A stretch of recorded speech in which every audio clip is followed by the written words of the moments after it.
Manchester, Angleterre, 1950.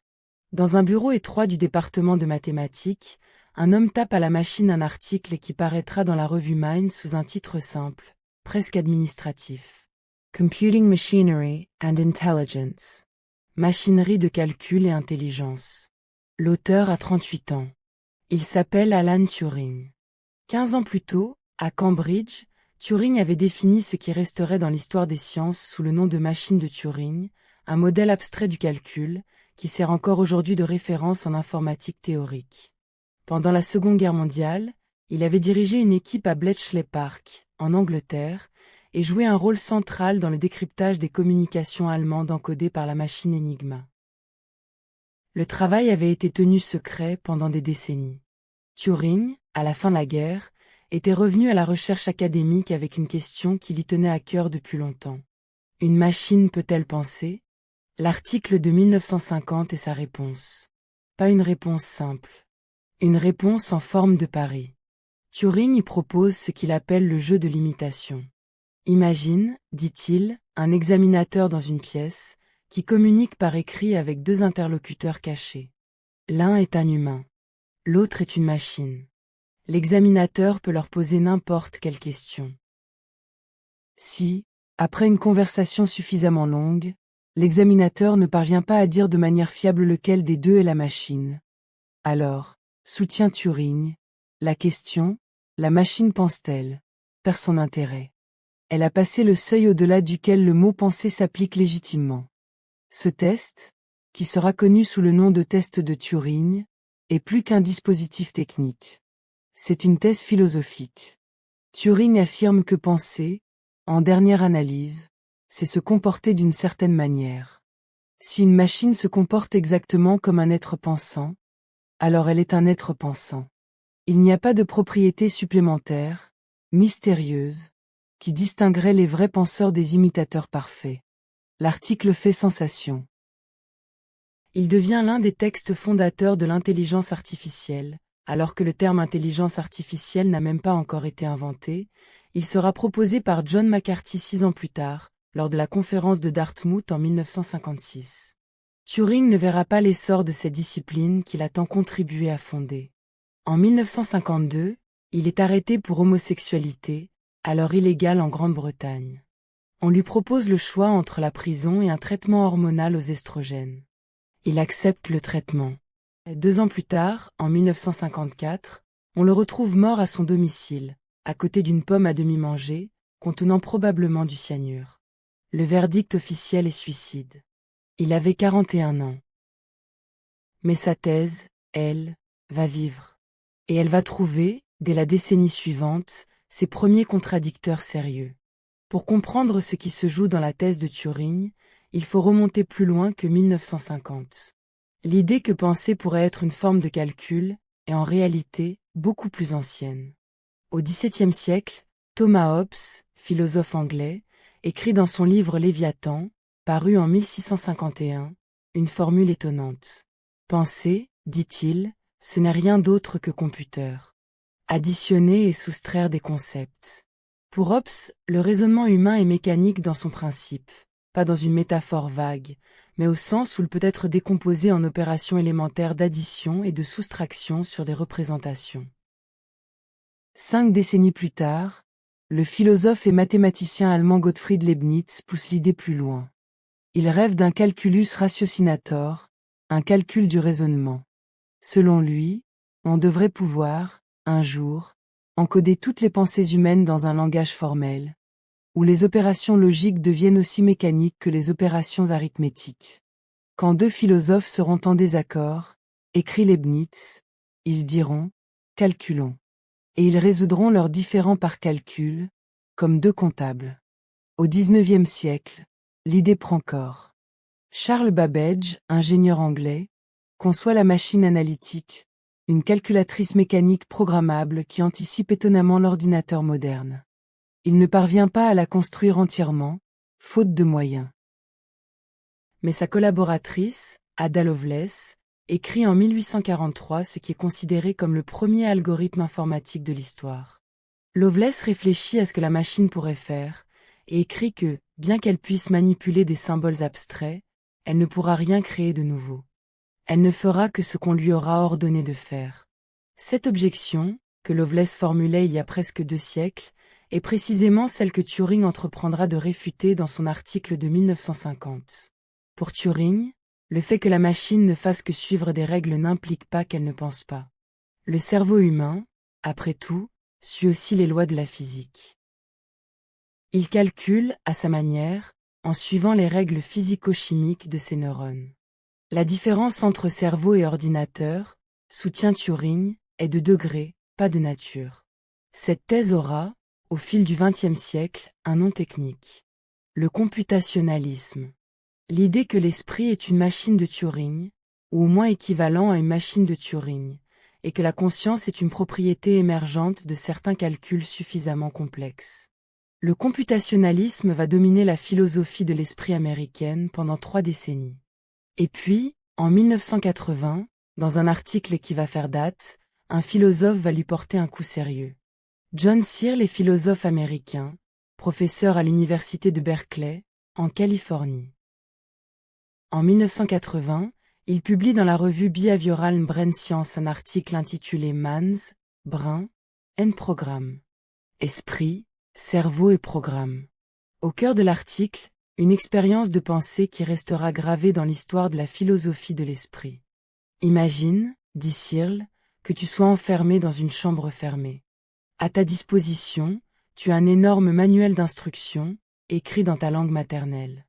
Par une fente dans la porte, on te glisse régulièrement des feuilles de papier couvertes de symboles que tu ne comprends pas, des caractères chinois. Le manuel te dit, pour chaque combinaison de caractères qui entre, quelle combinaison de caractères tu dois écrire en réponse, et faire glisser hors de la chambre par une autre fente. Tu suis les instructions, fidèlement. Un Chinois, à l'extérieur, qui écrit des questions en chinois et reçoit tes réponses en chinois, conclut que la chambre est habitée par un parfait locuteur du chinois. Pourtant, toi, à l'intérieur, tu n'as jamais compris un seul mot. Tu as simplement manipulé des symboles selon des règles formelles. L'argument de Searle est dévastateur pour le computationalisme. Si toi, dans la chambre, tu peux passer le test de Turing en chinois sans comprendre le chinois, alors un programme informatique peut tout autant passer le test sans rien comprendre. Le test de Turing mesure le comportement, pas la compréhension. Et la compréhension, selon Searle, est précisément ce qu'on entend par pensée. L'expérience de la chambre chinoise est intuitive et puissante. Elle a fait l'objet de milliers de pages de débats. Les défenseurs du computationalisme ont répondu de plusieurs façons. Certains ont objecté que la chambre dans son ensemble, l'humain plus le manuel, comprend le chinois, même si l'humain seul ne comprend pas. D'autres ont soutenu que la chambre n'est pas un test équivalent à un cerveau, parce que le cerveau a une structure causale particulière que la chambre n'a pas. D'autres encore ont accepté l'argument, mais ont conclu qu'il faut simplement abandonner l'identification entre passage du test de Turing et conscience. Searle, lui, défend une thèse plus forte. La syntaxe, dit-il, ne suffit pas à produire la sémantique. Manipuler des symboles selon des règles formelles, c'est de la syntaxe. Comprendre ce que ces symboles signifient, c'est de la sémantique. Et il y a, selon lui, un fossé entre les deux, qu'aucune accumulation de syntaxe ne peut combler. L'argument va trouver, 9 ans plus tard, un allié inattendu. Et cet allié vient d'un endroit que personne n'attend. La physique théorique. Roger Penrose est physicien anglais, mathématicien, lauréat du prix Nobel de physique en 2020 pour ses travaux sur les trous noirs. Né en 1931, il a passé sa vie à travailler sur la relativité générale, la cosmologie, et les fondements de la mécanique quantique. En 1989, à 58 ans, il publie un livre qui va surprendre tout le monde. The Emperor's New Mind. Le nouvel esprit de l'empereur, référence ironique au conte d'Andersen sur l'empereur sans habit. Le livre fait 600 pages. Il commence par un long résumé de la physique moderne, de la mécanique quantique, de la relativité générale, des théorèmes de Gödel, de la théorie de la complexité algorithmique. Puis il avance sa thèse principale. La conscience, dit Penrose, ne peut pas être un calcul. Elle ne peut pas être ce que fait un ordinateur, aussi puissant soit-il. Il y a, dans la pensée humaine, quelque chose d'irréductiblement non calculable. C'est une thèse audacieuse. Elle va à contre-courant de presque tout ce qu'écrivent les chercheurs en intelligence artificielle de l'époque. Penrose, qui n'est pas philosophe de formation, qui a un Nobel de physique en attente quelque part dans son avenir, qui jouit d'une réputation impeccable comme mathématicien, propose une alternative radicale. Son argument central s'appuie sur les théorèmes de Gödel, qu'on va expliquer dans la section suivante. Mais sa motivation, plus large, vient d'une intuition. Penrose ne croit pas qu'un programme, même très complexe, puisse jamais éprouver ce que c'est que voir le rouge, sentir la douleur, comprendre une démonstration mathématique. Il pense que la conscience, telle que nous la vivons, contient une dimension qui échappe à toute description algorithmique. Pour rendre ce point plausible, Penrose va plus loin que la simple intuition. Il va chercher, dans la physique elle-même, un endroit où la nature pourrait fonctionner de manière non algorithmique. Il pense l'avoir trouvé dans certains aspects mal compris de la mécanique quantique, précisément, dans le moment de la mesure, là où la fonction d'onde s'effondre. Si ce moment, dit Penrose, implique un processus non calculable, et si ce processus se produit aussi dans le cerveau humain, alors la conscience pourrait être liée à ce qu'il y a, dans la physique fondamentale, de non calculable. L'argument est spéculatif. Penrose le sait. Il l'écrit. Mais il le défend, et il va le défendre pendant les 35 années qui suivent, livre après livre, conférence après conférence. Le pilier mathématique de l'argument de Penrose, c'est le théorème d'incomplétude de Gödel. Il faut expliquer cela, parce que c'est subtil. En 1931, le logicien autrichien Kurt Gödel publie un théorème qui va bouleverser les mathématiques. Il montre que dans tout système formel suffisamment puissant pour contenir l'arithmétique des entiers, c'est-à-dire dans tout système d'axiomes et de règles de déduction qui peut prouver les propriétés des nombres, il existe des énoncés qui sont vrais mais qui ne peuvent pas être démontrés à l'intérieur du système. Le système est, comme dit Gödel, incomplet. Il y a des vérités mathématiques qui lui échappent. Ce résultat est étonnant. Avant Gödel, on pensait, depuis Hilbert, depuis Frege, depuis Russell, qu'on pourrait, en principe, construire un système formel parfait pour les mathématiques, dans lequel toute vérité serait démontrable. Gödel a montré que c'était impossible. Pour toute machine de raisonnement formel, il existe des vérités qui lui échappent. Penrose va utiliser ce résultat de la manière suivante.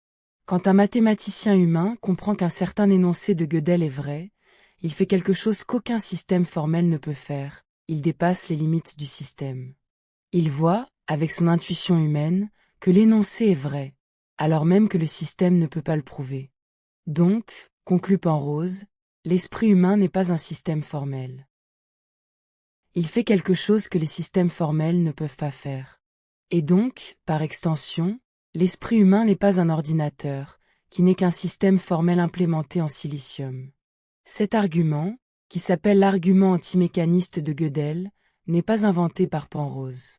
Il avait été proposé dès 1961 par le philosophe John Lucas, Oxford. Mais Penrose le développe avec plus de rigueur, et il l'inscrit dans un cadre plus large où la non-calculabilité de la conscience est connectée à la physique fondamentale. L'argument a fait l'objet de critiques nombreuses. Le philosophe Daniel Dennett, le mathématicien Solomon Fefferman, le scientifique Marvin Minsky, parmi d'autres, ont objecté que Penrose suppose ce qu'il faut démontrer, à savoir que les humains ont accès à une vérité mathématique au-delà des systèmes formels. Peut-être, disent-ils, que les humains aussi sont des systèmes formels, et qu'ils se trompent simplement parfois en croyant voir des vérités que leur système ne peut pas démontrer. L'intuition de l'évidence, soulignent les critiques, n'est pas la même chose que la preuve.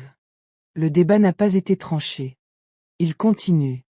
Penrose a publié un deuxième livre en 1994, Shadow of the Mind, où il répond à ces critiques avec plus de précision technique. Pour lui, l'argument tient. Pour beaucoup de ses opposants, il y a une faille, et elle est subtile. Le débat technique est riche et n'est pas accessible aux non-spécialistes. Mais une chose est claire.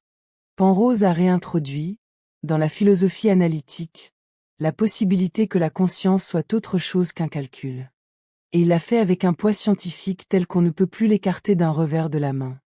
Si l'esprit n'est pas un calcul, alors où, dans le cerveau, se produit ce qui n'est pas calculable? Penrose, en collaboration avec l'anesthésiste américain Stuart Amroff, a proposé à partir du milieu des années 1990 une réponse spéculative. Le siège de la conscience, suggère-t-il, ne serait pas dans les synapses entre neurones, comme la neurologie standard le suppose. Il serait à l'intérieur des neurones, dans des structures appelées microtubules. Les microtubules sont des cylindres protéiques, présents dans toutes les cellules eucaryotes, qui jouent un rôle structurel et de transport. Amroff a suggéré qu'à l'intérieur de ces microtubules, dans les neurones, des effets quantiques pourraient se produire, des superpositions cohérentes d'états, à l'échelle des protéines. Et que l'effondrement de ces superpositions, selon le mécanisme non calculable que Penrose attribue à la mécanique quantique gravitationnelle, serait précisément ce qui produit chaque instant conscient. Cette théorie, appelée réduction objective orchestrée, a été ridiculisée par une grande partie de la communauté scientifique. Le physicien Max Tegmark a calculé en 2000 ans que les effets quantiques cohérents ne peuvent pas survivre, dans un cerveau chaud et humide, plus qu'une fraction de seconde, bien trop courte pour les durées de la pensée consciente. Pour la plupart des neuroscientifiques, l'idée que les microtubules portent la conscience est une hypothèse exotique sans fondement empirique solide. Penrose et Amroff ont contre-attaqué. Ils ont proposé que les microtubules pourraient être protégés contre la décohérence par des mécanismes biologiques particuliers. Ils ont publié des articles, organisé des conférences, défendu leur cause année après année. La théorie reste minoritaire. Mais des recherches récentes, notamment des travaux d'Anirban Bandioppadhyay, à Tokyo, qui prétend avoir détecté des oscillations électromagnétiques dans des microtubules isolés, ont relancé le débat à plusieurs reprises. Aujourd'hui, en 2026, la position scientifique majoritaire est que la conscience est probablement un phénomène émerge à l'échelle des réseaux de neurones, et non un effet quantique à l'échelle subcellulaire. Mais la position majoritaire n'est pas la position prouvée. Et tant qu'on n'a pas de théorie testable et confirmée de la conscience, ce qu'on n'a toujours pas, la possibilité que Penrose et Amroff aient raison ne peut pas être complètement écartée.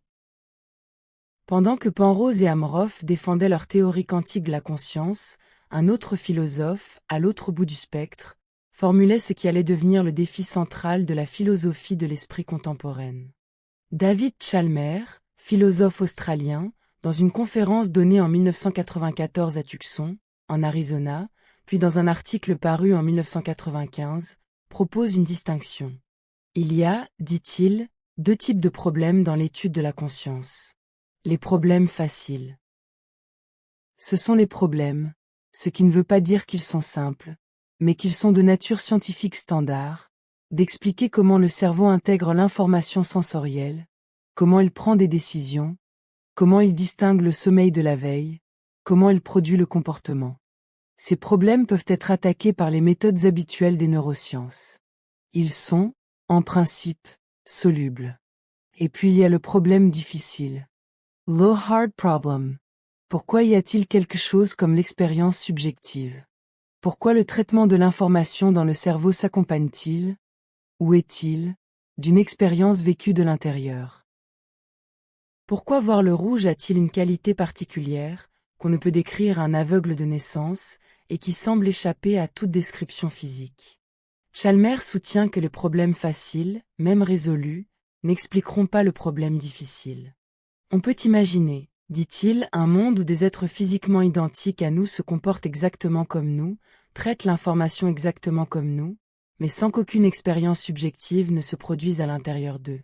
Et ces êtres, qu'il appelle des zombies philosophiques, ne sont peut-être pas réels, mais le simple fait qu'on puisse les concevoir sans contradiction logique, dit Chalmers, montre que la conscience subjective ne se réduit pas au comportement physique. L'argument des zombies philosophiques a fait, comme on s'en doute, beaucoup de bruit. Il a été défendu, attaqué, raffiné. Daniel Dennett, philosophe américain, longtemps professeur à l'université Tufts, a publié en 1991 un livre intitulé Consciousness Explained, dans lequel il soutient au contraire que la conscience peut, en effet, se ramener entièrement au processus computationnel du cerveau, et que le problème difficile est une illusion. Dennett et Chalmers ont passé 30 ans à se croiser dans les conférences, sans se convaincre. Le débat est emblématique de la philosophie de l'esprit du tournant du siècle.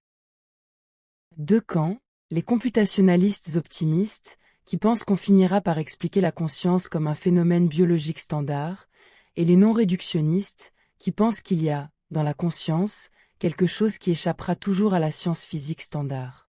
Aucun des deux qu'en a gagné. La question reste ouverte. Et elle est devenue, ces dernières années, plus pressante que jamais. En novembre 2022, OpenAI, une entreprise américaine d'intelligence artificielle, met à disposition du public un système appelé ChatGPT. Le système est fondé sur un modèle de langage, c'est-à-dire un réseau de neurones artificiels entraînés sur des quantités massives de texte. Il sait répondre à des questions, écrire des essais, composer des poèmes, déboguer du code, raisonner sur des problèmes mathématiques, et tenir des conversations qui, par moments, sont indiscernables d'une conversation humaine. ChatGPT n'est pas la première intelligence artificielle. Il y en a eu beaucoup avant. Mais il est la première à atteindre, à grande échelle et pour des millions d'utilisateurs ordinaires, un niveau de performance linguistique qui rappelle troubler ce qu'avait imaginé Turing en 1950. Sur certaines tâches restreintes, ChatGPT et ses successeurs passent quelque chose qui ressemble au test de Turing, au moins pour des conversations courtes. Cela ne règle pas la question. Au contraire, cela la rend plus aiguë. Une majorité des chercheurs en intelligence artificielle, et la plupart des utilisateurs, sont convaincus que ChatGPT n'est pas conscient. Il n'éprouve rien. Il ne comprend pas, au sens où Searle l'entendait. Il fait, à grande échelle, ce que faisait l'humain dans la chambre chinoise, manipuler des symboles selon des règles statistiques apprises.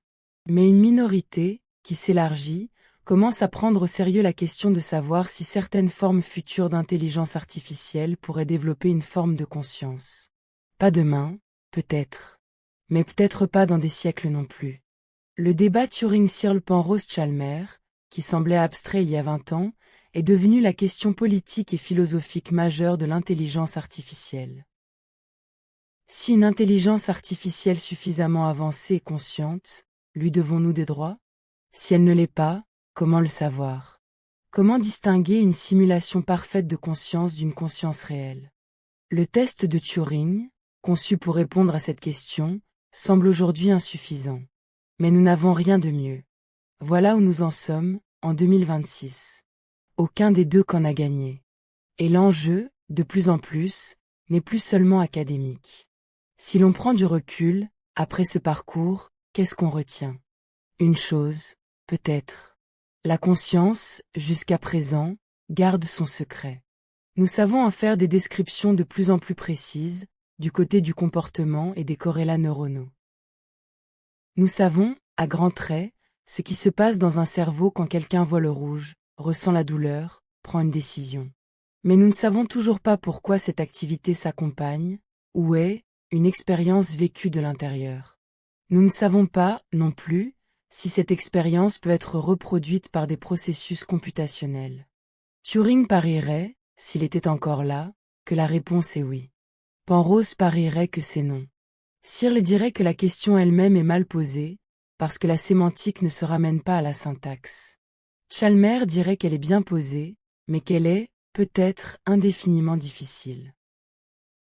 Et toi, qui écoutes ce récit, dans le tissu très particulier que ton cerveau ou ton substrat, peu importe, produit en ce moment précis, tu fais l'expérience directe de ce dont nous parlons. Quelque chose, en toi, en train d'écouter, c'est ce que c'est que d'écouter. Cette qualité, ce phénomène intime, ce simple fait de l'expérience, est précisément l'objet de la querelle. Aucun des philosophes mentionnés ce soir n'a éclairé entièrement ce phénomène. Aucun ne l'a probablement éliminé non plus. Il est là, opaque, têtu, présent dans chaque instant qu'il dure. Peut-être que la conscience est calculable, et qu'un jour, des machines plus puissantes que nous éprouveront ce que nous éprouvons. Peut-être que la conscience contient un noyau non calculable, attaché à la physique fondamentale d'une manière que nous ne soupçonnons pas encore. Peut-être que la question, dans sa forme actuelle, est mal posée, et qu'une autre formulation, qu'aucun philosophe vivant n'a encore trouvée, nous attend. Ce que nous savons, à minima, c'est que cette question, posée par Turing en 1950, n'a pas été tranchée. Que toutes les avancées de l'intelligence artificielle, tous les progrès des neurosciences, tout l'élargissement de la philosophie de l'esprit, n'ont pas suffi à la fermer. Et il se peut que, comme la querelle Einstein-Bohr sur le réel quantique, cette question ne se referme jamais tout à fait. Il se peut qu'à chaque génération, dans des termes nouveaux, avec des outils nouveaux, des esprits différents la posent à nouveau. Et que ce soit cela, finalement, l'une des marques de la conscience, sa capacité à se demander indéfiniment ce qu'elle est. Une question qui ne peut, peut-être, jamais répondre à elle-même, mais qui, indéfiniment, continue de se poser.